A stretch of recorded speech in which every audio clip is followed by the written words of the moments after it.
la justicia de Cristo, la obra del Espíritu Santo, el sello de Dios, la dirección de Dios. ¿Cómo yo puedo adquirirlo siendo un pecador?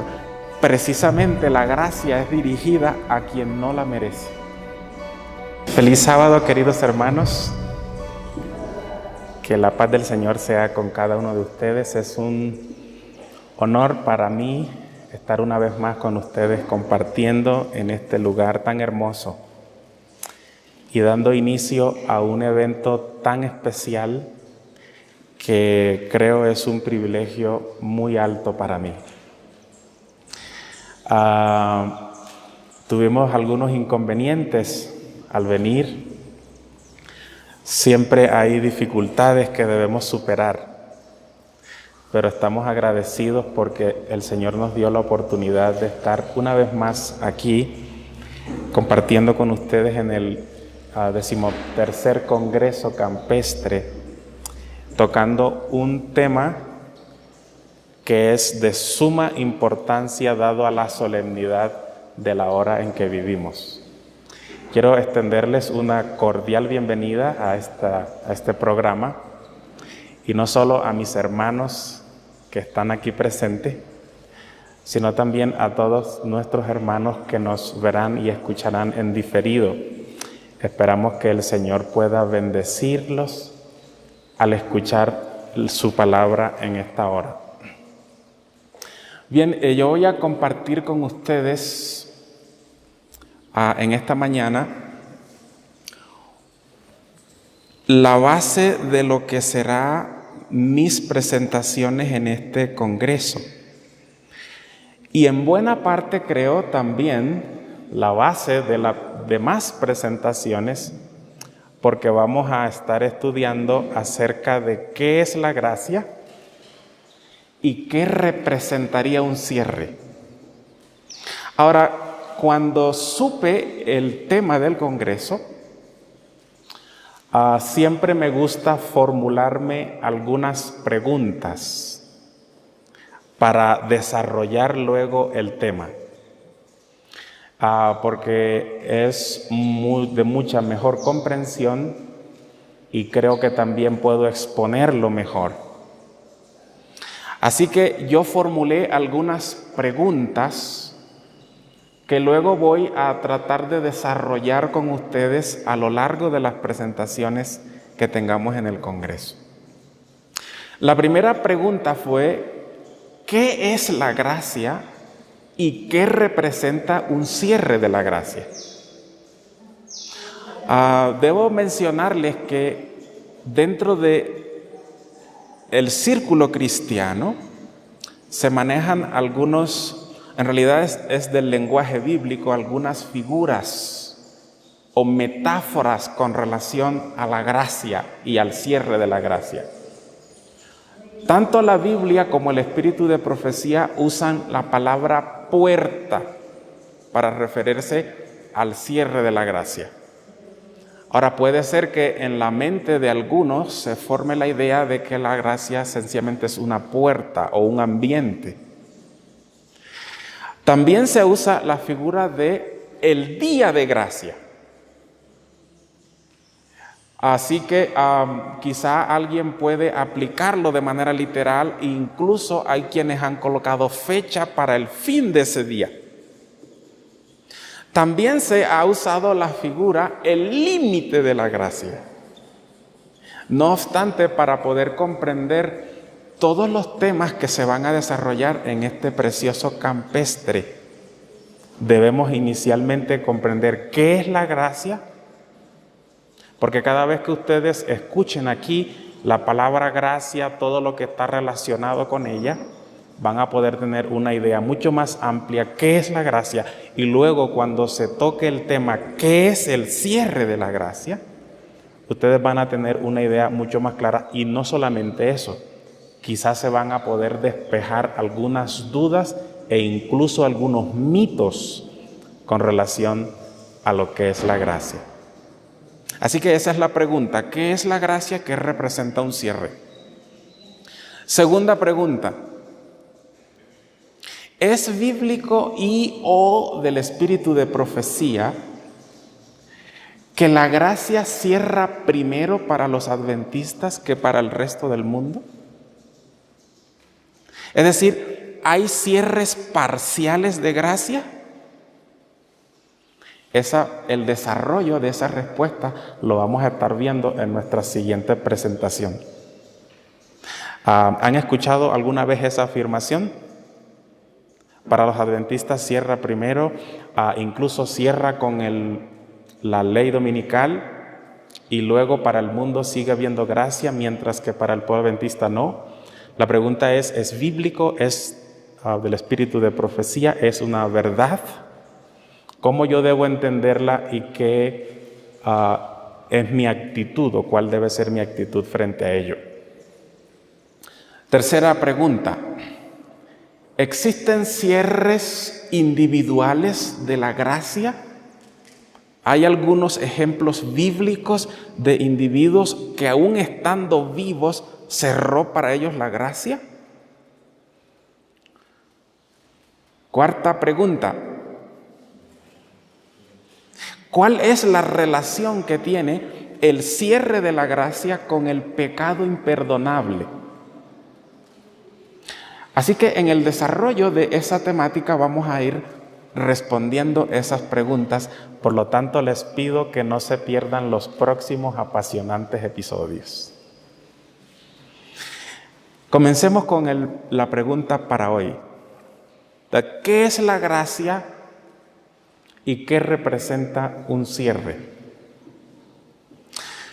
Quiero compartir con ustedes un concepto bíblico acerca de lo que es la gracia, pero luego vamos a ir desarrollando cómo se originó, cómo se implementa, quiénes participan, y luego vamos a poder entender qué significa un cierre. Ahora noten el concepto. Dicho sea de paso, tuve inconvenientes con el tiempo y la tecnología, no pude terminar la presentación en PowerPoint para ustedes, pero cuando sea editado este programa, ustedes van a poder tener todas las citas en el espíritu de profecía. Dicho sea de paso, también podemos compartir con ustedes los esquemas que hemos usado al investigar, así que quienes quieran el material lo van a poder obtener audiovisual. Ahora noten el concepto bíblico de lo que es la gracia. Dice, es una actitud magnánima de benevolencia gratuita por parte de Dios que se concreta luego en los bienes que el receptor de tal gracia obtiene, sin que haya en él ningún tipo de merecimiento. Así que es una actitud magnánima de benevolencia de Dios, sin que haya en el receptor ningún tipo de merecimiento. Ahora, ¿cómo se originó? Ustedes saben que para que pueda existir la gracia, tiene que haber un pecador. Tiene que haber alguien en desventaja. Tiene que haber alguien completamente indigno. Así que la gracia, tal como lo es para la humanidad, solo la conocimos cuando el hombre cayó en pecado. Ahora, vayamos rápidamente allí a lo que fue Génesis, a la introducción del pecado y la desgracia a la humanidad. Con el pecado el hombre perdió su derecho a la vida. Perdió la imagen del carácter de Dios. Perdió los derechos de hijos. Y en justicia debía ser ejecutado porque la ley así lo exigía. No obstante, nosotros conocemos que la sentencia que se le dio a Adán de que ese día iba a morir no se cumplió, dado a que ese mismo día él tuvo un sustituto. Pero antes de ese día, En los anales de la eternidad, la inspiración nos dice que existía un plan. La gracia se elaboró en una reunión. En una reunión donde participó la deidad, la Trinidad. Y se hizo un plan donde se podía mantener la justicia de Dios, pero también se podía expresar su misericordia. Y entonces el Señor planteó el plan. La inspiración nos dice que duró horas esta reunión y que el corazón del Padre, del Hijo y del Espíritu Santo se conmovieron. Y entonces se ideó un plan. Alguien tiene que pagar para que el culpable tenga la oportunidad de, a través del arrepentimiento, llegar a la reconciliación. Alguien tiene que atraerlo porque ahora naturalmente no puede. Alguien debe transformarlo con un poder que esté fuera de él. Alguien debe guiarlo paso a paso para que pueda finalmente una vez más vivir una vida de obediencia por amor, una vida de lealtad por convicción. Alguien debe defenderlos, cuidarlos de los ataques permanentes del enemigo. Y la inspiración dice en una cita muy hermosa que encontramos en el libro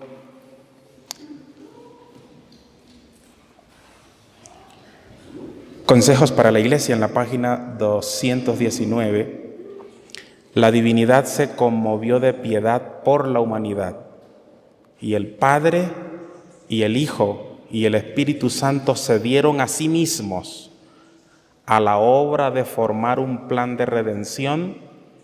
Con el fin de llevar a cabo plenamente ese plan, se decidió que Cristo, el Hijo unigénito de Dios, se entregue a sí mismo como ofrenda por el pecado. ¿Con qué se podría medir la profundidad de ese amor? Que Dios quería que resultara imposible para el hombre decir que se hubiera podido hacer algo más. Es imposible que el pecador dijera, oh, Dios podía hacer algo más, porque Dios lo hizo absolutamente todo en el sacrificio de entregar a su Hijo. Ahora, el plan de redención, escuchen bien porque estamos entrando a la parte clave. El plan de redención afectaba todo el cielo. Todos los integrantes, no solo la Trinidad, pero los ángeles, se iban a ver afectados porque ahora tenían roles y responsabilidades con relación a la salvación del hombre. Así que, en otras palabras, la gracia tiene que ver con roles que ejercen el Padre, el Hijo, el Espíritu Santo, los ángeles, los habitantes del cielo. En el plan, el Espíritu de Profecía declara que después que terminó el Consejo de Paz, la reunión de la Trinidad, y fue expuesto el plan a los ángeles, algunos de ellos se ofrecieron para morir por nosotros. Pero se les dijo que la vida de un ángel no alcanzaría para redimir la vida del pecador. Solo uno que fuera igual a Dios podía pagar la deuda. Pero se les dijo que ellos tendrían una parte que realizar. Se les entregó un cargo que debían desempeñar. Había un rol que ellos debían cumplir en la cooperación de la restauración de la imagen de Dios. Ahora yo voy a declararles un poco. Voy a mencionar los roles, ¿ok? Y luego vamos a tratar de recorrer rápidamente los roles, porque esto es vital para lo que vamos a estudiar luego con relación al cierre de gracia. El Padre era o es el que dirigiría cada aspecto del plan. Así que la cotidianidad de su vida, por decirlo de alguna manera, iba a ser afectada. Debía dirigir, bajo su responsabilidad estaba el desarrollo del plan. ¿Recuerdan las expresiones muchas veces de Jesús en la tierra? El que me envió conmigo está, yo no hablo de mí mismo. Como el Padre me enseñó, así les hablo. ¿Recuerdan? En San Juan, el capítulo 5, el versículo 43, claramente Él dice, yo no estoy haciendo mi voluntad ni hablando mis palabras, yo hago la voluntad del que me envió y sus palabras os enseñó. Así que el Padre tenía tiene el control del desarrollo del plan. Jesús debía humanarse, debía humillarse hasta el punto de asumir la condición humana. Ahora escuchen bien, vivir para el hombre. ¿Sabían ustedes que desde el pesebre hasta la cruz, Él desarrolló el vestido de la inocencia que nosotros hoy podemos poseer y sin el cual no podemos entrar en el reino de Dios? Su vida era tan necesaria como su muerte para nosotros. Así que debía morir por nosotros. Debía resucitar para garantizar esa salvación, si no hubiese sido una muerte más. Así que su resurrección también era parte del plan. Pero luego debía conservar la humanidad como hermano mayor y presentarse ante Dios como sacerdote para interceder en favor del hombre, y luego debía presentarse ante Dios como sumo sacerdote para justificar la salvación de quienes estarían finalmente en el cielo. ¿Están comprendiendo la obra de Jesús? ¿Están conmigo? ¿Sí? ¿Comprenden el rol? Yo les pregunto, ¿era fácil ese rol? Y incluía dolor. La revelación dice en el libro de Eclesiastés, Jesús, hablando de anticipación, dijo, mirad si hay dolor como mi dolor. Fue un varón de dolores, experimentado en quebranto. Con razón, el concepto de la gracia es un don que no merecemos. Yo le pregunto, ¿cómo vamos hasta ahí? Bien. Ahora, el Espíritu Santo también tenía un rol. El rol del Espíritu Santo era venir para convencer, para conquistar, para guiar al pecador hacia el arrepentimiento, para que ese pecador no solo pudiera ver la enormidad de su deformidad, sino que pudiera apreciar la santidad de Dios. Y allá dentro de su corazón pudiera sentir una vez más el deseo de la unidad con Dios. También tiene como objetivo el Espíritu Santo transformar el corazón. Es el encargado del nuevo nacimiento. Es el encargado de purificar al cristiano y permitir que sus frutos rindan los frutos que evidencian la imagen de Dios. Es el encargado de guiar a los hijos de Dios. Es también el encargado de dar poder para usar a los redimidos, para redimir a otros con poder. ¿Están comprendiendo el cargo del Espíritu Santo? Tiene un rol. Ahora, los ángeles que se ofrecieron para morir, ¿recuerdan? Se les dijo que no podían morir, pero sí podían ser espíritus ministradores en favor de los que han de heredar la salvación. Así que ellos ministran. ¿Están conmigo? Ellos protegen. Ellos cooperan en la obra del Espíritu Santo del sellamiento. Pero hay algo muy especial con relación a la gracia que ellos hacen.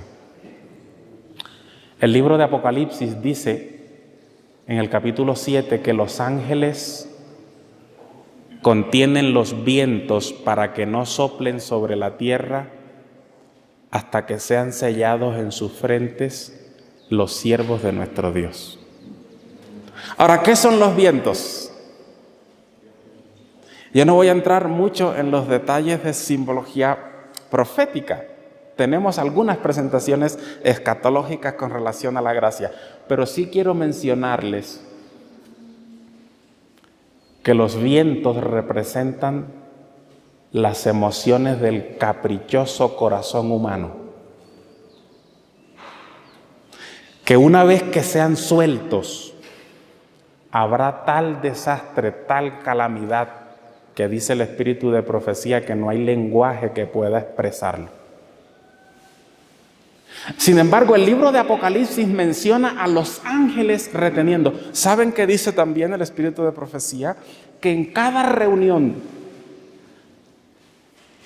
de los congresos de los países nuestros, donde se deciden las leyes, existen ángeles buenos de Dios influyendo para impedir que se aprueben leyes opresoras contra el pueblo de Dios. Existen ángeles impidiendo que se desaten las guerras. En estos días han escuchado que un país quiere invadir otro. Están por soltarse algunos chiflones, algunos poquitos de viento. Se está dejando ver los caprichos del corazón humano, pero los ángeles todavía hacen su trabajo. Y hay otro ángel, según Apocalipsis 7, que va sellando. Y ese ángel grita a los demás y les dice: no suelten los vientos, porque los hermanos ahí en Potrero aún necesitan ser sellados. Entonces, ¿por qué creen que todavía estamos en una iglesia cómoda y en paz? En sí mismo, eso no es una buena evidencia. Significa que tenemos cosas no sellables, elementos no sellables en nuestros caracteres. Ese ahorita mismo es el punto que está bloqueando todos los acontecimientos finales. Todos los eventos que están después del sellamiento están bloqueados. Con razón, el espíritu de profecía dice que nosotros podríamos cooperar o acelerar la hora de la venida. Porque después del sellamiento, los eventos finales serán rápidos. ¿Qué es lo que está trancando ahora mismo el desarrollo de los eventos? El cierre de gracia, las plagas, el tiempo de angustia, la predicación con poder, la segunda venida de Cristo, que el pueblo de Dios no está sellado. Los ángeles cooperan y a ellos se les dio el rol. Ahora, analicemos un poco el rol para que ustedes puedan comprender junto conmigo qué es la gracia entonces. La gracia es la implementación del plan y está representada o reflejada en los roles que desempeñan la Trinidad y los ángeles en nuestro favor. Quienes se dejen afectar por ese rol, quienes permitan la obra de Dios en sus vidas, se habrán beneficiado de la gracia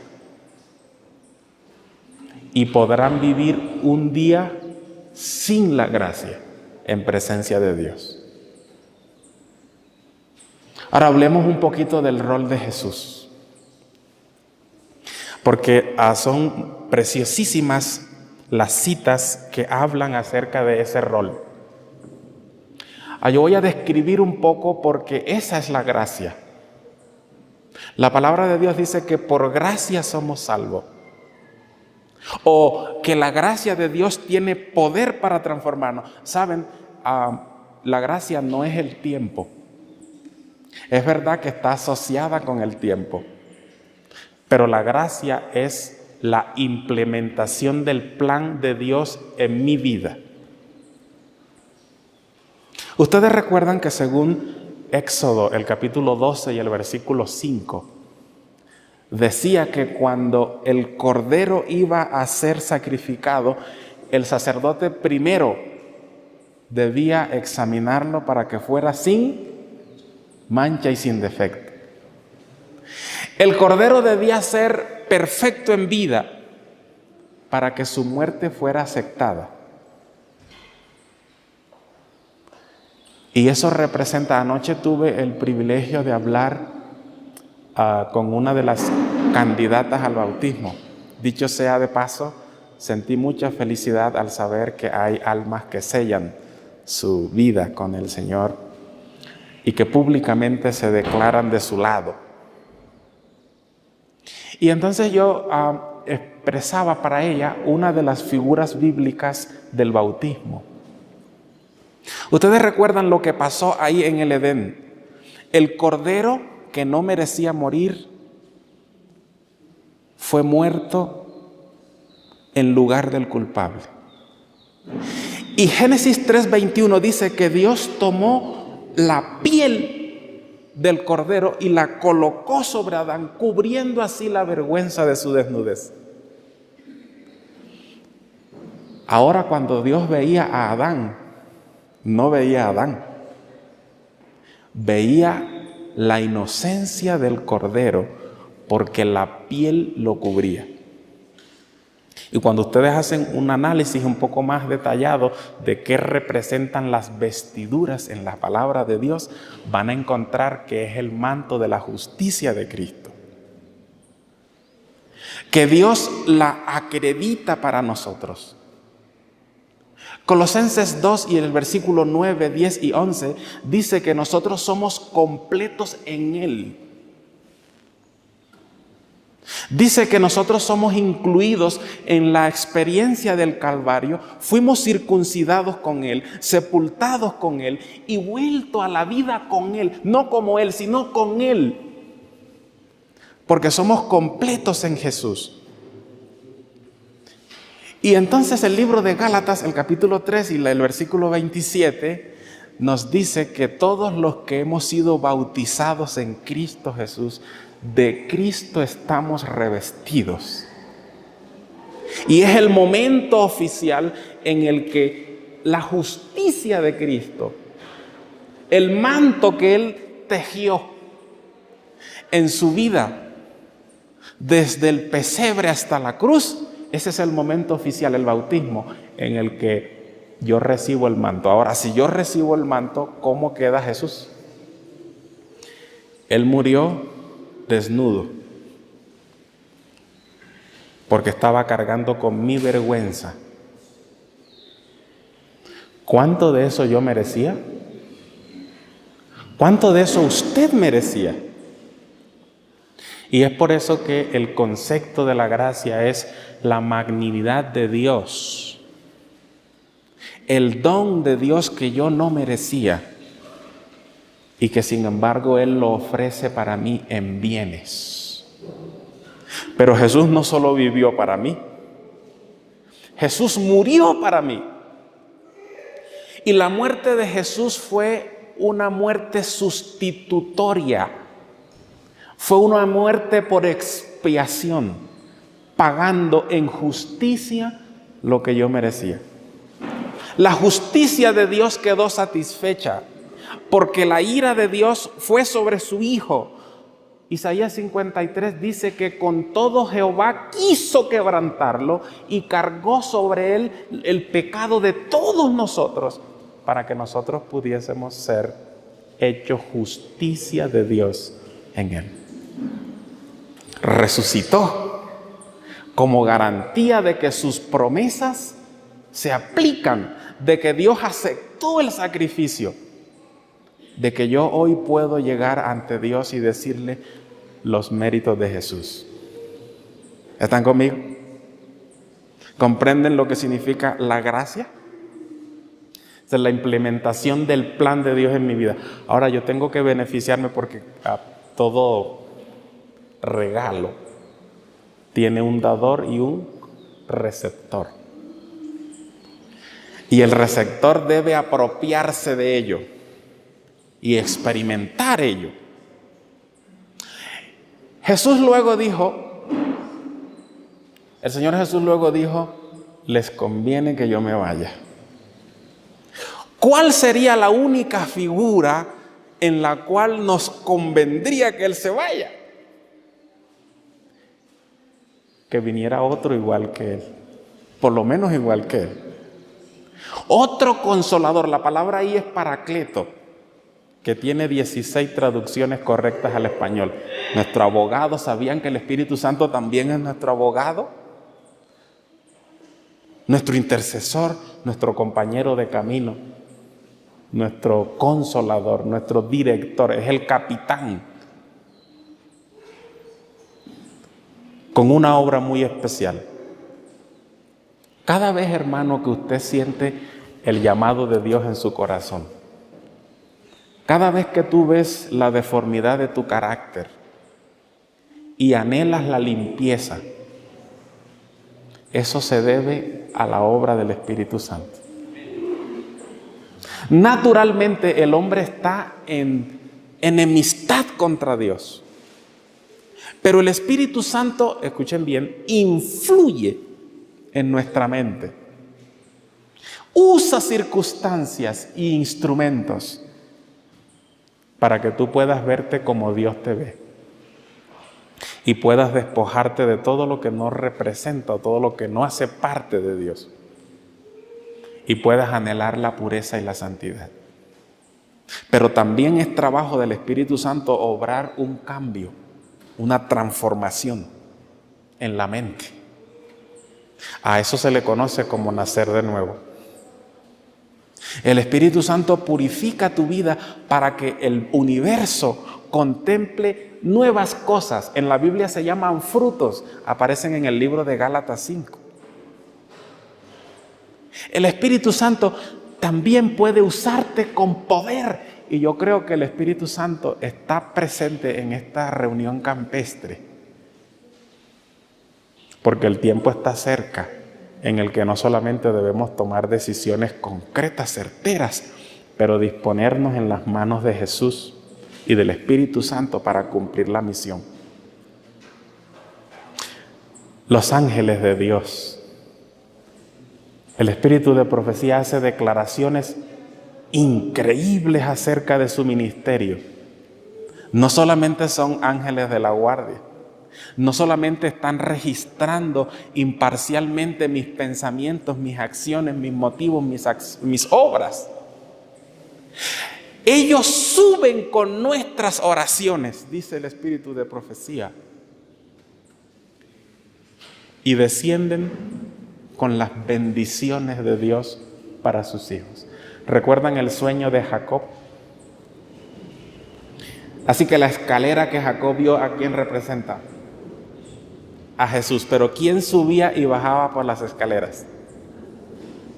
Los ángeles de Dios, que suben y bajan con las lágrimas, con las oraciones, con las confesiones, y descienden para traer la seguridad del perdón y la bendición que Dios envía a través de ellos para los que han de heredar la salvación. Dice la palabra de Dios, quiero compartir esta cita, espero que no se preocupen, al final ustedes podrán tener una copia de cada una de estas citas que son muy hermosas. Yo estoy seleccionando solo alguna de ellas. Dice, el deseo de toda la gente es la página 625, esta sí la voy a compartir con ustedes. Dice, al describir a sus discípulos la obra y el cargo del Espíritu Santo, ¿están comprendiendo qué es lo que tiene el Espíritu Santo? ¿Un qué? Un cargo. Así que yo creo que podría sonar novedoso para algunos de ustedes, pero la gracia tiene que ver con cargos. con responsabilidades que ejerce la deidad en nuestro favor. Ahora, Jesús dice aquí que al describir la obra y el cargo del Espíritu Santo, trató de impartirle a los discípulos el gozo y la esperanza que alentaban su propio corazón. Se regocijaba por la ayuda abundante que había provisto para su iglesia. El Espíritu Santo era el más elevado de todos los dones que podía solicitar de su Padre para la exaltación de su pueblo. Ahora escuchen bien. El Espíritu Santo iba a ser dado como agente regenerador, y sin esto el sacrificio de Cristo hubiese sido inútil. ¿Es importante el cargo? Claro que sí. ¿Cuál es el cargo?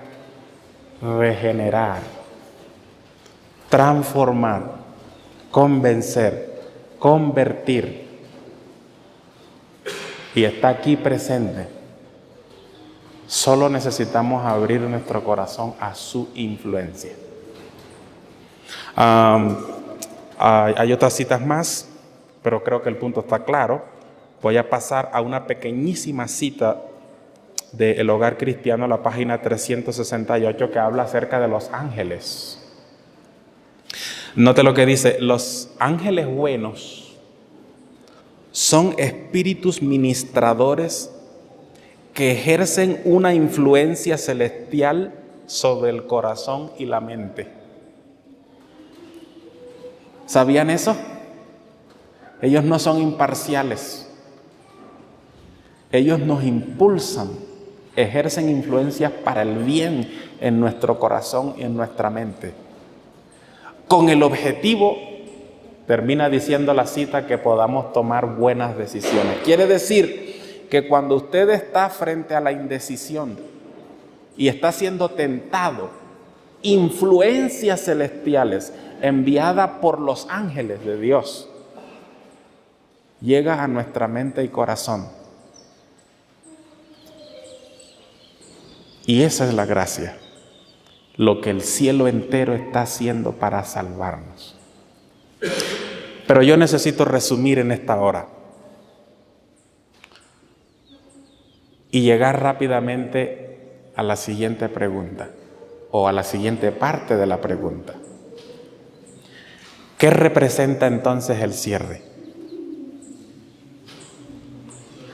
Si la gracia son cargos, roles, responsabilidades que ejercen los habitantes del cielo, ¿qué es el cierre? ¿Qué representaría un cierre? La cesación de esas responsabilidades, la culminación. Cuando Jesús se levante y suelte el incensario, se quite las vestiduras sumos sacerdotales y se coloque las vestiduras de rey, habrá terminado la gracia. Cuando el Espíritu Santo se retire de la tierra, cuando ya no contienda con el corazón humano. ¿Recuerdan antes del diluvio en Génesis 5 la declaración que hiciera el Señor a Noé? Le dijo: no contenderá mi espíritu para siempre con el hombre, porque ciertamente él es carne, mas serán sus días 120 años. ¿A qué se refería? ¿A la longevidad de ellos? No, porque ellos vivían muchos años más. Se refería al trabajo del Espíritu Santo en sus corazones. Es la contienda, la maravillosa contienda que Dios tiene con cada pecador, que el Espíritu Santo tiene en nuestros corazones. Pero habrá un día, según el espíritu de profecía, en que el Espíritu Santo se retire de la tierra, y eso representa el fin de la gracia. Jesús se mueve, deja su rol, el Espíritu Santo se retira, deja su rol. Los ángeles sueltan los vientos, se retiran, dejan su rol. Y eso representa el fin de la gracia. ¿Qué es la gracia? Es el rol que actualmente desempeñan todos los habitantes del cielo. ¿Qué será el fin de la gracia? Es cuando cesen esas funciones en favor del hombre, cuando todos habrán tomado la decisión final, unos para el reino de Dios, para la cosecha del trigo, y otros serán sencillamente esparcidos como el tamo que se lo lleva el viento. Ahora quiero concluir con una hermosa cita. Son dos pequeñas citas del espíritu de profecía. Yo debo leerlas porque no solamente es la conclusión de lo que estamos estudiando en la mañana, sino que será la base sobre lo cual estudiaremos por la tarde. Por la tarde veremos una solemne verdad con relación a que no hay cierres parciales de gracia. No es bíblico. Ahora noten más bien lo que dice el espíritu de profecía con relación al cierre de la gracia.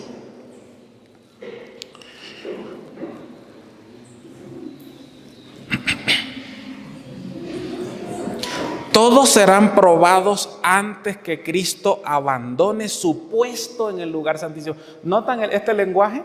Habla del puesto. Dice, todos van a ser probados antes de que Cristo abandone su puesto, su trabajo, su rol.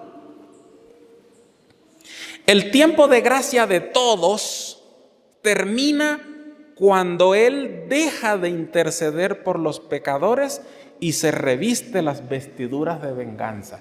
Yo les pregunto, ¿puede ser más claro el espíritu de profecía? Suficientemente claro, ¿verdad? ¿Cuándo termina? Cuando Él se levanta del puesto que tiene ahora. Se quita las vestiduras que representan el puesto y se coloca las vestiduras de rey, de venganza. No voy a terminar la cita, va a ser por la tarde, pero no se lo pierdan, porque voy a saltar a la siguiente cita que habla acerca de los ángeles y del Espíritu Santo. Esta cita se encuentra en Joya de los Testimonios, tomo 3, la página 14. Dice, el espíritu refrenador de Dios se está retirando ahora mismo de los hombres. ¿Qué está pasando con el rol del espíritu? Lo está abandonando, ¿verdad? Ahora, ¿qué representa el hecho de que él abandone su rol, su puesto? Los huracanes, las tormentas, las tempestades, los incendios, las inundaciones, los desastres por tierra y mar se siguen rápidamente en sucesión. La ciencia procura explicar todo esto.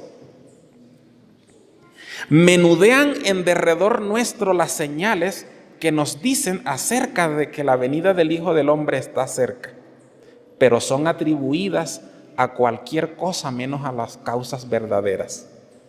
Los hombres no pueden discernir a los ángeles que como centinelas refrenan los 4 vientos para que no soplen hasta que estén sellados los siervos de Dios.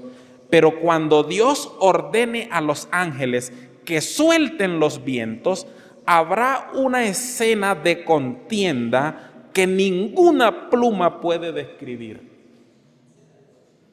¿Qué pasará cuando los ángeles dejen su puesto, su rol? Habrá tal contienda, tal confusión y angustia que ningún lenguaje puede describir. Y eso es el fin de la gracia. Cuando los habitantes del cielo abandonen su puesto de trabajo con relación a nosotros.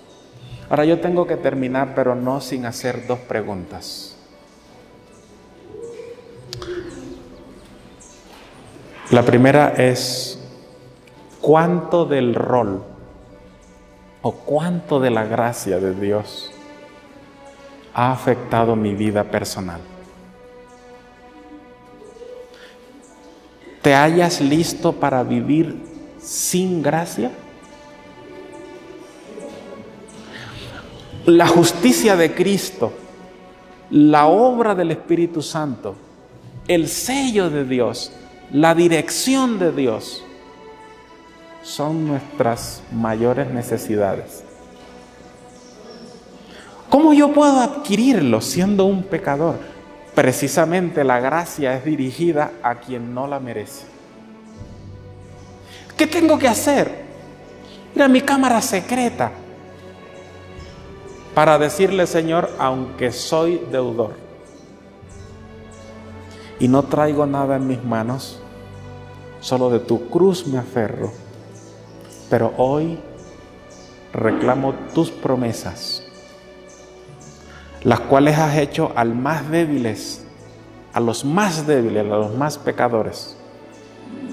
Y tu gracia tiene el poder de restaurar al más desgraciado pecador. Y la palabra de Dios dice que Él se complace en restaurar. Él se complace en ofrecer misericordia a quien no merece. Él se complace en perdonar. Él se complace en demostrar al universo que puede salvar hasta lo sumo.